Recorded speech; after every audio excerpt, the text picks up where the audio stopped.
तो दोस्तों वीडियो को ध्यान से सुनिएगा क्योंकि आज की वीडियो में बताने वाले हैं कि आप जो जीएसटी R3B रिटर्न फाइल कैसे करोगे, आईटीसी क्लेम आपको कैसे करना है और आईटीसी क्लेम से रिलेटेड आपके जो भी डाउट्स है वो डाउट्स मैं यहाँ पर बताने वाला हूँ।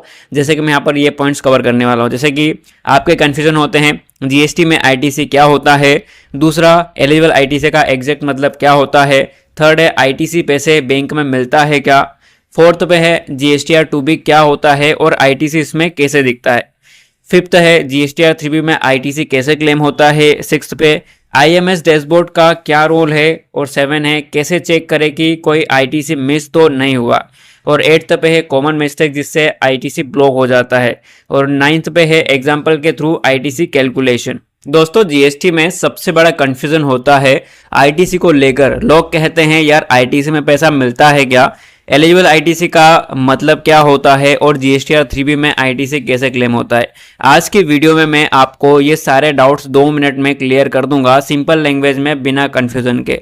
पार्ट 1 में समझते हैं आईटीसी क्या होता है। जब आप अपने बिजनेस के लिए कोई सामान खरीदते हो, जैसे पैकिंग मटेरियल हो गया, मोबाइल कवर्स हो गया, शॉप के सप्लाईज हो गए एक्सेट्रा, तो सप्लायर आपको टैक्स इनवॉइस देता है। इनवॉइस में जो जीएसटी आप पे करते हो वही होता है इनपुट टैक्स क्रेडिट आईटीसी। इसका मतलब आपने जो जीएसटी दिया होगा परचेसिंग में वो आप फ्यूचर में टैक्स कम करने के लिए उसका यूज कर सकते हो। पार्ट 2 में समझेंगे एलिजिबल आईटीसी क्या होता है।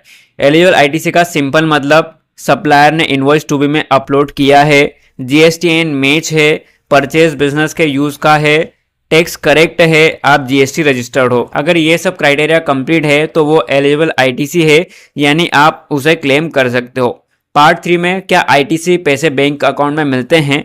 सबसे बड़ा मिसकंसेप्शन, आईटीसी आपके बैंक अकाउंट में नहीं आता। आईटीसी का यूज होता है आपका मंथली टैक्स कम करने में। एग्जाम्पल, आपका अक्टूबर का टैक्स लाइबिलिटी है 5,000 रुपये का, आपका एलिजिबल आईटीसी है 372 रुपये, तो आपको 5,000 की जगह 5,000 में से 372 रुपये माइनस हो जाएंगे, तो उसके बाद आपको 4,628 रुपये ही पे करना पड़ेगा, यानी आईटीसी से टैक्स कम होता है, पैसा मिलता नहीं है। पार्ट 4 में समझेंगे आईटीसी क्लेम का प्रोसेस। जीएसटी R3B आपको आईटीसी क्लेम करना होता है जीएसटी R3B के टेबल 4 एलिजिबल आईटीसी में। यहाँ आपको कुछ नहीं करना होता है, सिर्फ जीएसटी R2B ओपन करके आईटीसी चेक कर लो, जीएसटी R3B में table 4 auto field ITC verify करो, सेव सबमिट और फाइल कर दो, बस इतना ही। आपके ITC automatically electronic credit ledger में ऐड हो जाता है। पार्ट 5 में आईएमएस डैशबोर्ड का कंफ्यूजन। अक्टूबर 2025 से आईएमएस सिस्टम आया है जहां सप्लायर्स के इनवॉइसेस दिखते हैं। लोग सोचते हैं कि इससे आईटीसी रुक जाएगा, बट सच क्या है, आईएमएस सिर्फ इनवॉइस क्रेडिट नोट कंफर्म करने के लिए होता है। आईटीसी तभी मिलता है जब इनवॉइस जीएसटी R2B में दिखे। आईएमएस का आईटीसी से डायरेक्ट लिंक नहीं होता है। ठीक है, तो फ्रेंड्स हम अब जो जीएसटी R3B रिटर्न फाइल करने का प्रोसेस जान लेते हैं और आईटीसी क्लेम करने का प्रोसेस। तो फ्रेंड्स आपको क्या करना होगा, आपको सर्विस पर क्लिक करना है, आपको रिटर्न्स पर आना है, रिटर्न डैशबोर्ड पर क्लिक करना है।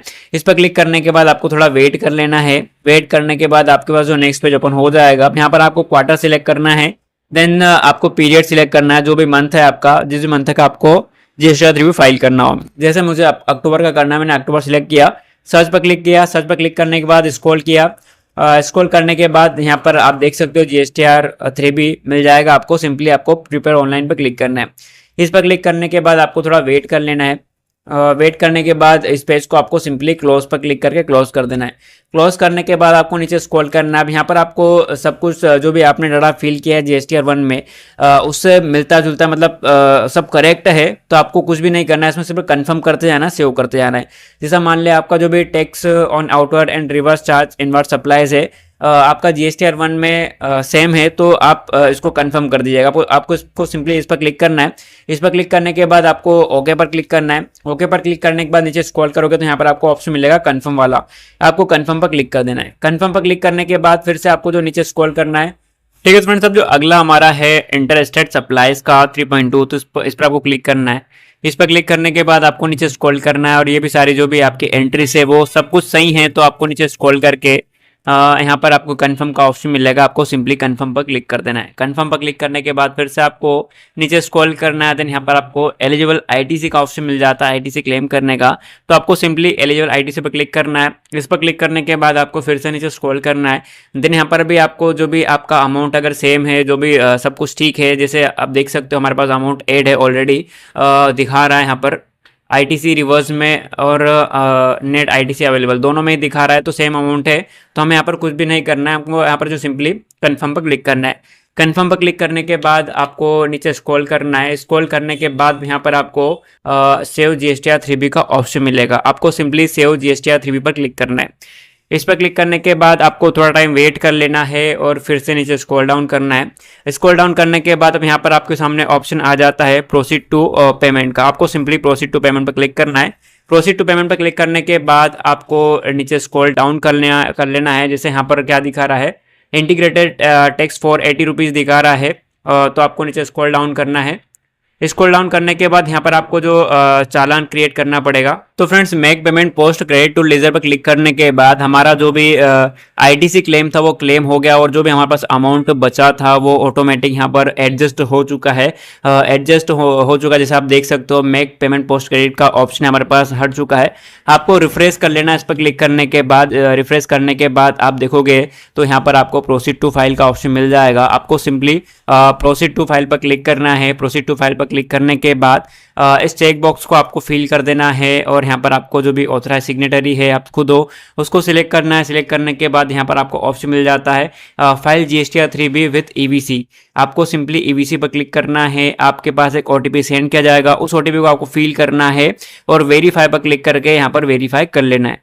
वेरीफाई पर क्लिक करने के बाद देख सकते हो फाइलिंग सक्सेसफुली, तो हमारा जो जीएसटीआर 3B है वो सक्सेसफुली फाइल्ड हो चुका है। आपको सिंपली ओके पर क्लिक करना है।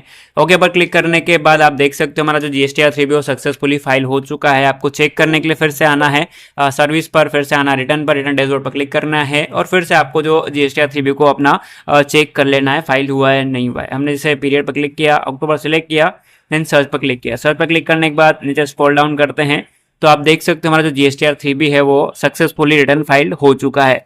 तो दोनों ही हमारे जीएसटीआर 1 और जीएसटीआर 3B फाइल हो चुके हैं। तो फ्रेंड्स ये प्रोसेस हो जाता है जीएसटीआर 3B रिटर्न फाइल करने का, आईटी से क्लेम करने का, और जो भी हमने आपको स्टार्टिंग में डाउट्स बताए उन डाउट्स को आपको एक बार समझ लेना है। अगर आपको आईटीसी का कॉन्सेप्ट क्लियर हो गया हो तो वीडियो को लाइक कर दीजिए और चैनल को सब्सक्राइब करें, क्योंकि नेक्स्ट वीडियो में मैं बताऊंगा आईटीसी कब ब्लॉक होता है, रिटर्न लेट फाइल करने पर आईटीसी का क्या असर होता है, कैसे चेक करें कि सप्लायर ने इनवॉइस अपलोड किया है या नहीं।